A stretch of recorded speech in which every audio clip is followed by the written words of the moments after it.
This is the Zone Football League.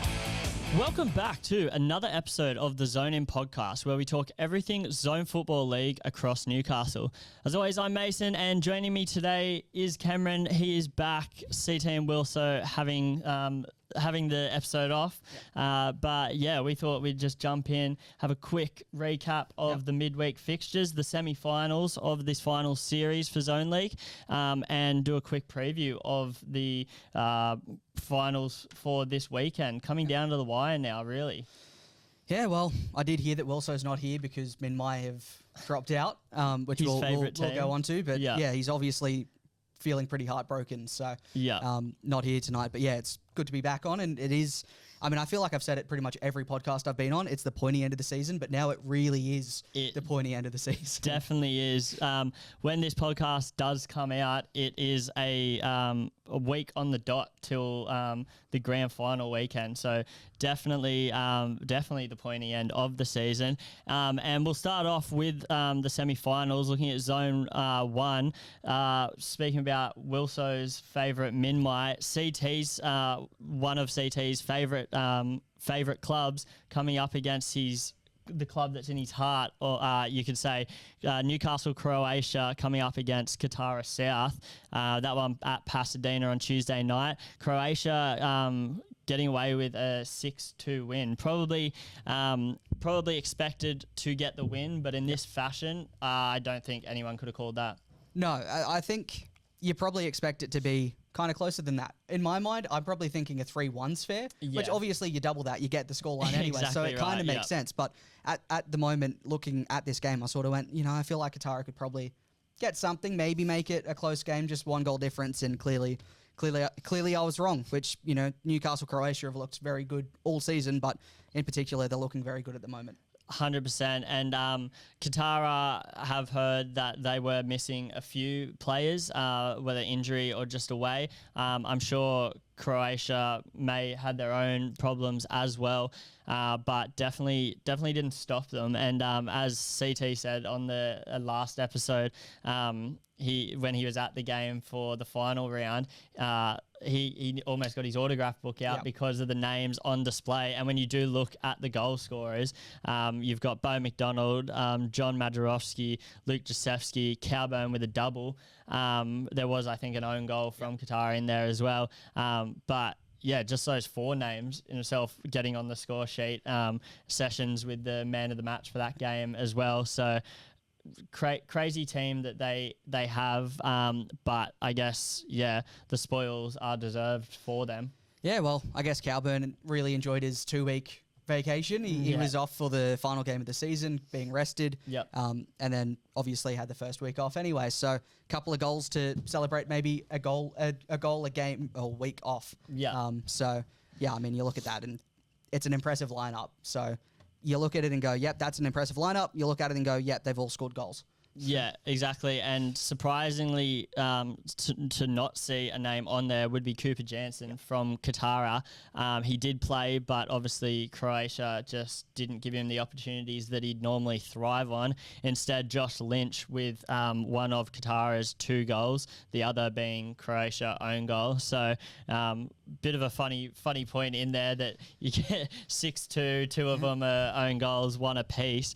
But yeah, I don't really know what else to say. I guess it's pretty clear cut, simple.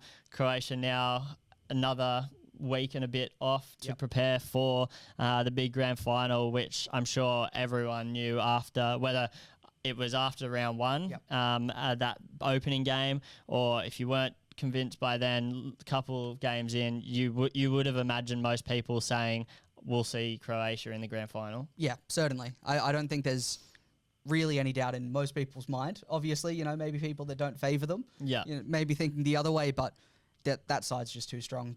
They really have deserved being in the grand final over the course of the season. I mean, they earned promotion. They earned to be in this position.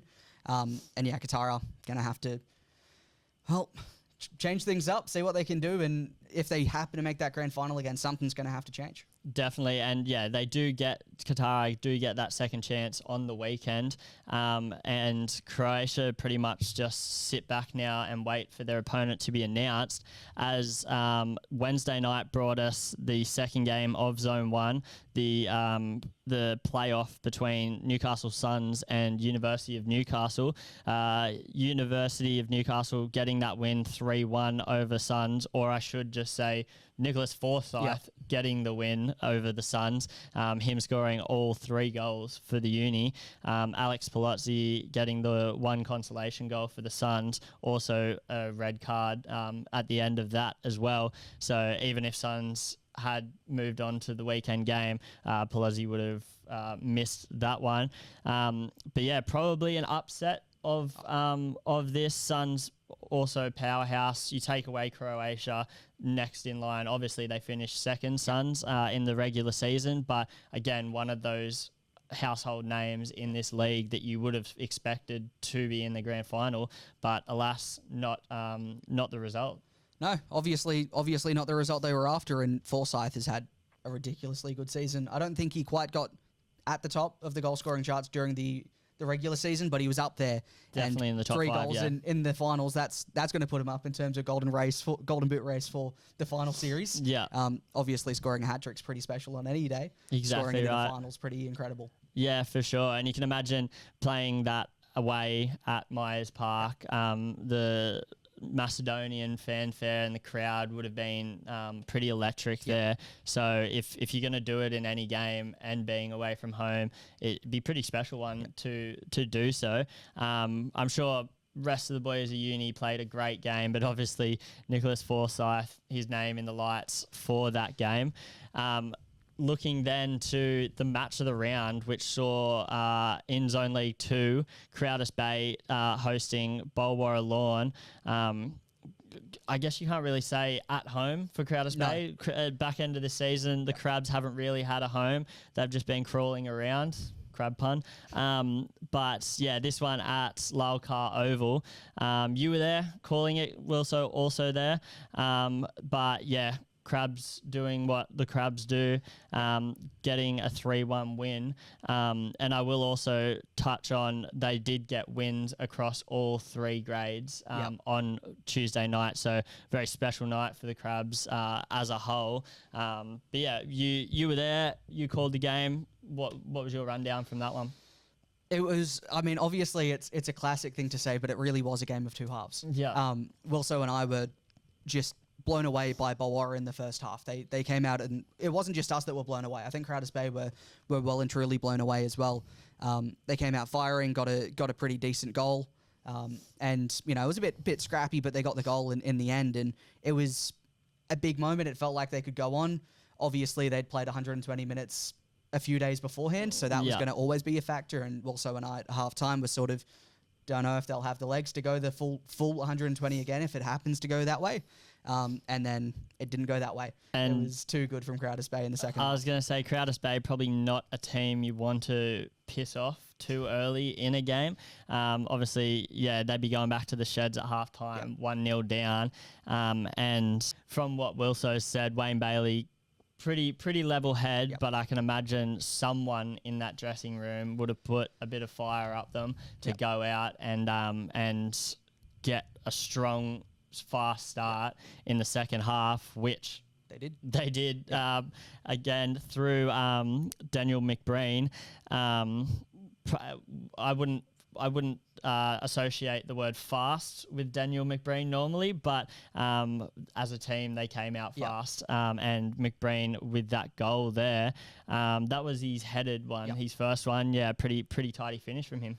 Yeah, well, as I said, Bulwarra in the first half came out firing, and it was just the complete swap. Yep. It was ridiculously quick into the second half when McBreen got his first, and it was a ridiculously well-placed header. It was, watching from the grandstand, it was, you see the ball go in, I think it was off a throw-in, hits the head somewhere, and then it's top bins. And it was a ridiculously well-placed header for the position he was in as well to have managed to get that. It's almost as if he he's an ex-professional. Yeah, it does player. feel that way. Yeah. Which is crazy that someone like him could possess that that ability.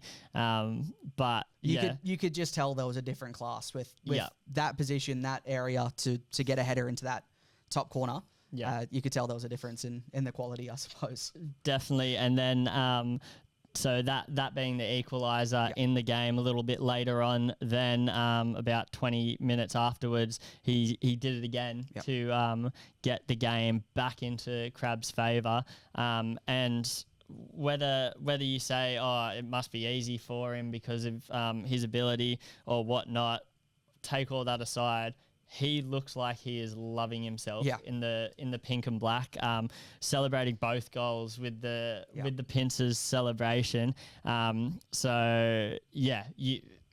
to see someone of that stature just enjoying himself. Got to be great for the club and the culture, being fresh, being young, being new. Just great, surely personality to be around the club, and then sealing it out. Later, or not long after, but later in the game, Thomas Curran then with the goal to make it the 3-1. Yeah, it was honestly a pretty similar goal to McBrain's second. It was kind of the same area, the same sort of technique, but it was a pretty special goal as well. There were three really well hit goals on the night, and the other one that was scored from Bulwarra was a special goal in terms of getting them the lead and sort of building the atmosphere, building the occasion. But every goal that Crowder Space scored was just another level, another step up in quality. Yeah, 100%. And the Harry Snitzel man of the match going to Chandra Bryant. I was watching the game and little shade thrown, as Wilso likes to say, bit of backhanding thrown to CT's way. But Wilso stood back and let you make the decision. Yep. I feel like that was a cop out from him. Yep. It sounded like he just couldn't decide, and also maybe felt biased knowing McBreen on a personal level. You decided against McBreen. Well, look, there's two things to touch on here. Firstly, I've got no issues if CT and Wilso want to pick a man of the match. My problem is when they phrase it to me, who do you think? And I say this player, and they go, no, it's this person. Okay. So next time, I'll phrase the question to them. Yeah. And I'm happy with that. Yeah. But yeah, I think there might have been a slight sort of, I think Wilso wanted to give it to McBreen. Yeah. I think that was definitely a thought, and I sort of went, I don't think he needs it. I think we'll give it to someone else who stepped up a lot in the second half, and that was one of the names was Chandra Bryant that we spoke about at halftime. And Wilso said that midfield sort of needs to step up more. They need to start pressing more. They need to get involved more. And he did it in the second half. And that's sort of the main reason we went, well, probably deserves the man of the match. Yeah, and we spoke about just before this podcast, Daniel McBreen getting 7 goals in 6 games throughout the season, which is a great goal-scoring record. But I think someone that's probably been consistent over the whole season for the Crabs is Chandra. So if not just on the night, probably deserved for a whole season type of thing.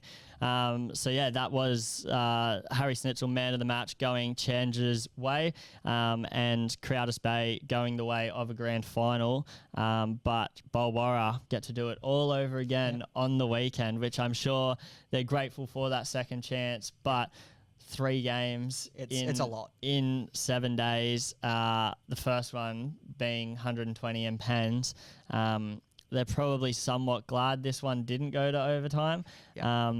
But as we then look to who their opponent will be on the Saturday, familiar opponents for Bulwarra, Norths getting that win over Wilso's beloved Minmai, which it is a shame to see Minmai drop out, as it is a shame to see any team drop out of the finals. Though Wolves getting that win through a couple different goal scorers, Tobias King-Bell, who has been in form, one of their form strikers, you got to say, I think leading goal scorer as well. That game out at Spears Point as well. So out on the synthetics there, you can't blame the surface. A lot of other grounds in and around Newcastle and Ahana, you can go, oh, there was a bubble, there was this, but out of the synthetics, there's no excuses, and obviously Minmai felt the pain of that. Yeah, well, I mean, obviously the reason that Wilso's felt so strongly about them is the fact that they didn't have a great start of the season, and they got towards the end and it started looking a lot better, and they did look a lot better by the end of the season results-wise. Also being one of the oldest clubs in Australia, and Wilso being one of the oldest commentators in Australia, I would say. So that link as well. But no, go on, sorry, Yeah, no, I think obviously to get to this point, they probably would have had a bit of happiness about it, getting to this point of the finals, but obviously not making it further is disappointing. The thing that does sort of lead me to think about what this next game's going to be for Bulwarra is the fact that they've played so many games in such a short period of time. That even if they do happen to go to the grand final, that's another game in a short period of time that they're going to have to deal with. And it honestly, if Bulwarra had lots of rest, I think I have faith in them getting the job, maybe having a closer game in the grand final. I'm not sure if they're going to do that, if they can even get over the top of Norths, and I don't think Norths are going to put up an easy fight for them. No, definitely not. And speaking of another game not being an easy fight, third Premier coming back into the comp for their finals run, Greater Branxton, making it 3 from 3 for the minor premiers, getting a 4-3 win over Merewether United out at Miller Park. 4-3, lots of goals.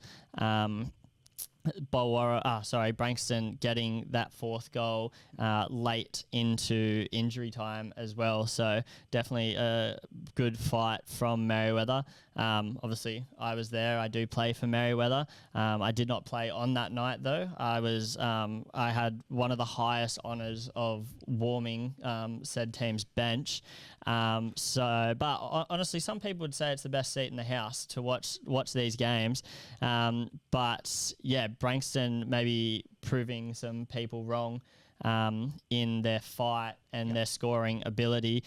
Jared Naylor getting to himself. Oh, I just missed a perfect pun there. Jared nailing 2 home. Oh, I cannot believe that. Anyway, back to it.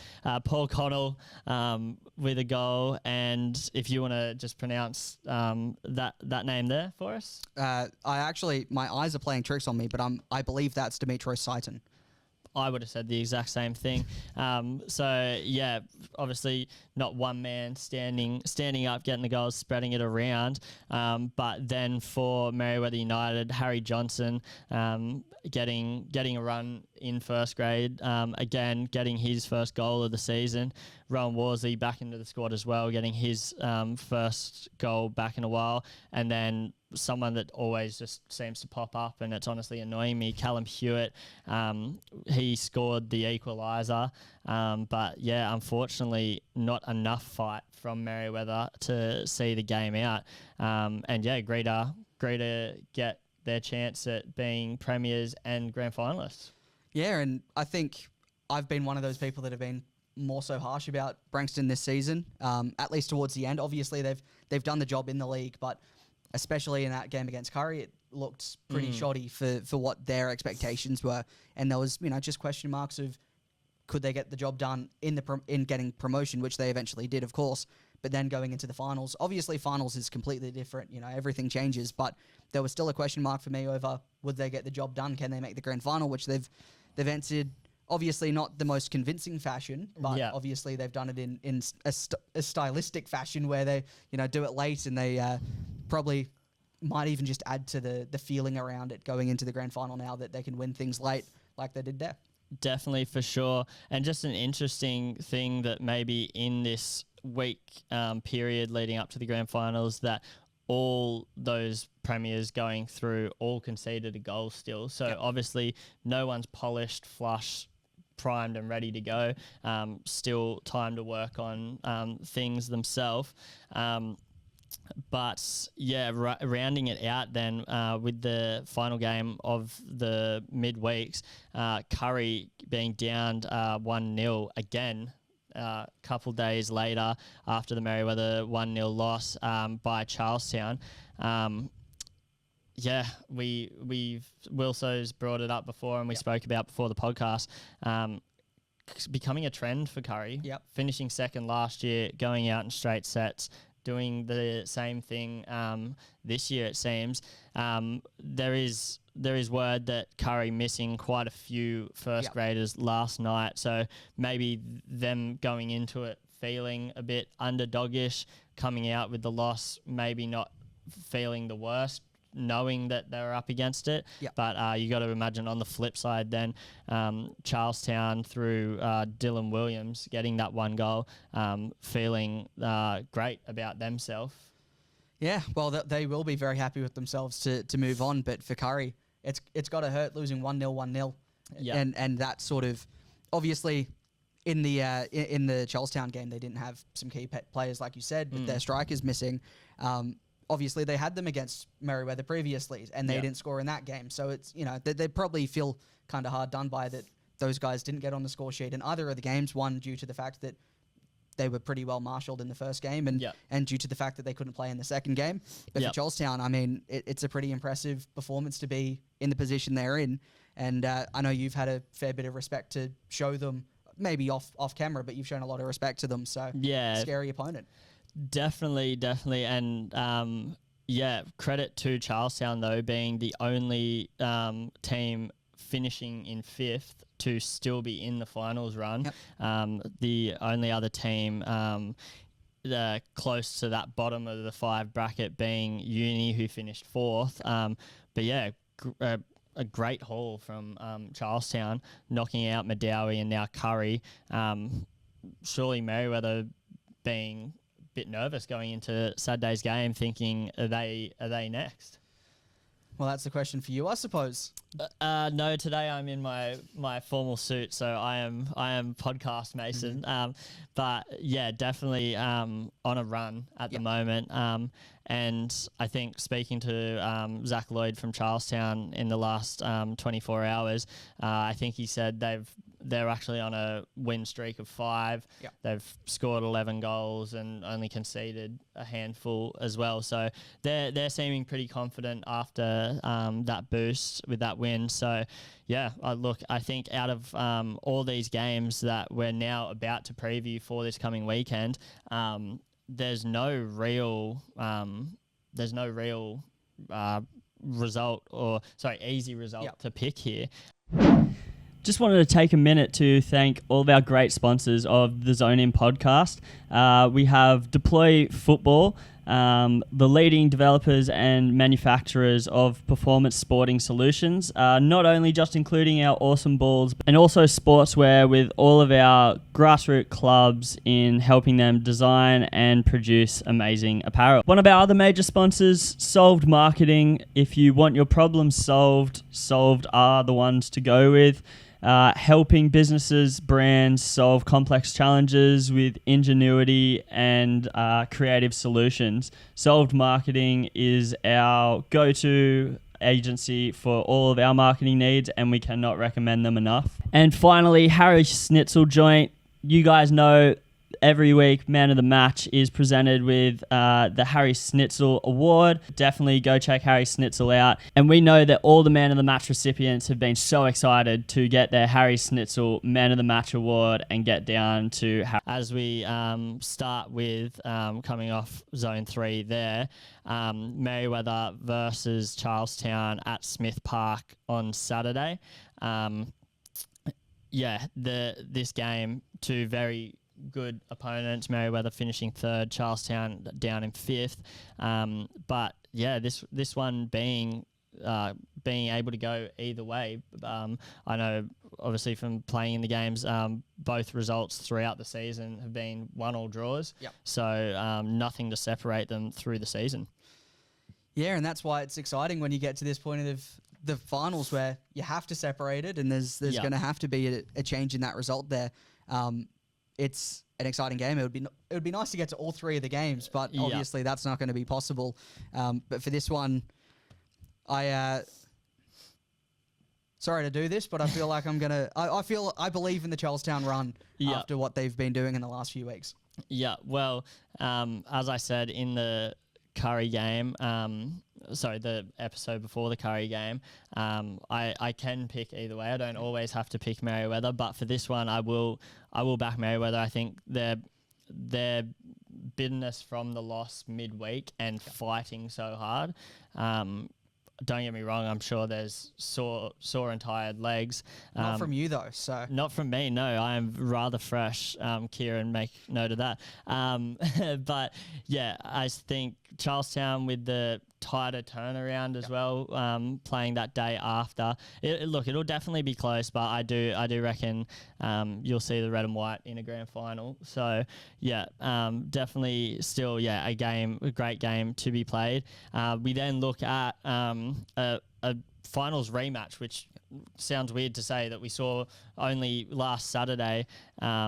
Bulwarra and North United Wolves face off against each other, as we've touched on. Went to 1-1 full time, 1-1 extra time. Bulwarra winning on pens to go through, but they see each other face off again. And as it stands, this game will also be played at Smith Park. So neutral ground, both away from the Valley as well. So crowds maybe not making too much of a difference to these ones. So I guess you just got to look at it to be all on the park being the difference of these two teams, sorry. Yeah, well, I don't know which way I'd lean in this one. Obviously, I think Bulwarra looked very good in the first half midweek, and that was an exciting prospect to see how well they actually played. I think Wilso said that it might have been one of the best halves he'd seen the whole season for any team in any of the competitions. If they could do that for 90 minutes, then I'd give them a pretty confident vote. But I'm not sure if they can, especially with how much they've been playing. Yeah. I just have I feel like my heart wants Bulwarra in this grand final, but I think realistically I can see Norths getting the result here. Yeah, and look, that's the thing. We can say that Bulwarra's played 120. They've gone hard against the Crabs. They're a bit tired, but Norths were also involved in that game in the 120. They've had a tough game, albeit the better result midweek. So I guess both teams have played the same amount of football in the same boat. But the worrying thing for me for Bulwarra has always been they don't have a standout player getting those goals. North United seem to have those goals in their locker. Obviously, Bulwarra showing that they can leak 3 goals, whereas North's coming into this game with a clean sheet and scoring 3. I just feel like that momentum will carry on through to this game. So, yeah, I think Bulwarra have gone on a great run and were probably, obviously deserved, but maybe shocked that they got the win originally over Wolves. So I reckon Wolves come with a bit of a vengeance back for this one to get that win there. Yeah, well, that's the way I'm gonna go on this one. Yeah. I think obviously, both teams have played those extra minutes. Yeah. So that's not favourable for either team, but I think sort of feel the same way that they'll probably come back in and try to bite them for what happened previously. The Buzz TV match of the round, Saturday 3 p.m. sees Katara South come up against the Students of University at Nesbitt Park. That one, obviously, again, get down to that one. The interesting one for me to highlight is that when we did have Uni in on the podcast, Nick Forsyth saying that he's actually quite close mates with Cooper Jansen. Yeah. They do message each other throughout the season. They said about how many goals they're scoring, and they were quite close. So this one pitting two boys up against each other, obviously opposite ends of the park. They're both the goal scorers. But yeah, this one should be a cracking game. I'm not going to go ahead and say that there should be goals, because I said that for the Merriweather Curry game, and obviously that didn't pan out. So I'm not going to say there should be a lot of goals, but it's an exciting prospect of having 2 of the top goal scorers in the competition playing against each other in a final that will mean so much to make the grand final. It's well and truly an exciting prospect, and I think realistically it's a tough one to call. I don't think there's one way to lean or the other. It obviously Katara coming off the back of a result that isn't too good for them, and obviously the other way with the Students actually getting a good result for themselves. Definitely, yeah. So I think it's possibly just on the balance. I feel maybe it's the momentum that carries the university through. However, I would like to see both Jansen and Forsyth on the score sheet. Yeah, well, we may make a side bet on that one. But yeah, look, if there's a game, obviously at this point in the final series, I'm sure there's possibility for all three of these games to go the distance and maybe pens. I would say this one, though, you could definitely see it, whether it is just a tight 0-0, 1-1, or whether it's a 3 apiece and goes to pens.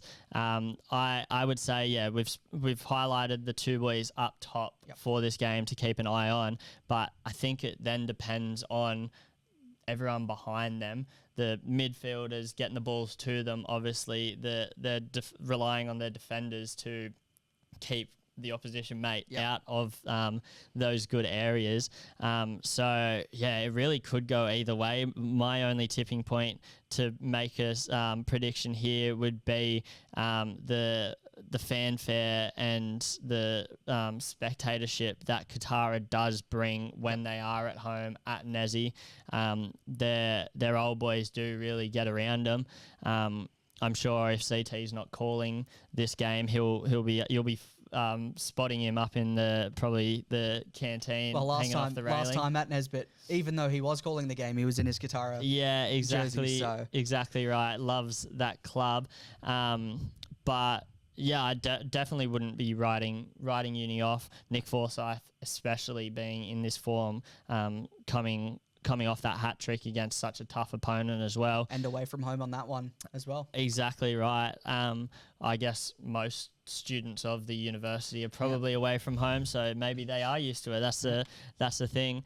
But yeah, both of these teams, from best of my knowledge, haven't been in a grand final, let alone won a grand final in recent years. So whoever does get to the grand final to come up against Croatia, albeit Croatia being very strong and probably still going to win no matter the opponent. I think both of these teams would be ecstatic to actually make that final dance. Yep, the opportunity to make an upset, to get the win, is probably what matters most to the teams. Just having the chance to be there. Obviously, winning it means the world. Yeah. But just to be there against a team that has been so dominant this season and just try cause upset. So this game, obviously, I think the grand final will have a lot of emotions around it, but I think this game potentially could even equal what the grand final's emotions would be like. 100%. And as we are touching on grand finals, obviously not getting too far ahead of ourselves yet, there will be another podcast next week where we do talk in depth about the grand final matchups and everything like that. But mark in your calendars, Zone League 3 grand final, Friday the 26th of September at Cessnock. Saturday sees Zone League 2 being hosted at Lyle Carr Oval. That's Saturday the 27th, and the big one, Zone League 1, on Sunday the 28th, being hosted by Olympic at Darling Street Oval. That's always a big one. Darling Street putting on a great display last year. Lyle Carr and Cessnock being new to the hosting, but I'm sure great things there. All of us at Zone League putting a lot of time and effort into making these grand finals really special for the teams, but also got in our minds the fans and the crowds that make it what it is as well. So yeah, definitely mark those ones in the calendar and think about next week's podcast. Definitely tune in to that one to get the in-depth rundown. Look, we're both pretty statistical guys, so I'm sure we'll bring lots and lots of information, as I look at you to say you can bring lots of information. But yeah, these have been the semi-final results, looking towards these preliminary final games on Saturday. Exciting times, pointy end, any other cliches? We did some cliches the other day. Anything from you? Come on, you got to spin something here. I can't think of any. You've used the one that I threw out earlier, so I'm not sure. All my mind's going is to it's two halves of a game. So true. Well, this is the penultimate game. Yep. I like throwing that one out. And yeah, last reminder, Bar TV match of the round this Saturday, 3 p.m. kickoff at Nesbitt Park, Katara South versus University of Newcastle. Huge game. Harry Snitzel, man of the match, getting thrown out there. We'll see who's commentating alongside yourself, and hopefully they don't bully you into making decisions on the award winner. But that's all from me. Cam, anything else? It's an exciting time of football. I'm excited to get into it. It is for sure. Righto, that's been us for this quick episode. We will see you next week with all the grand final entertainment and hype. Cheers. This is the Zone Football League.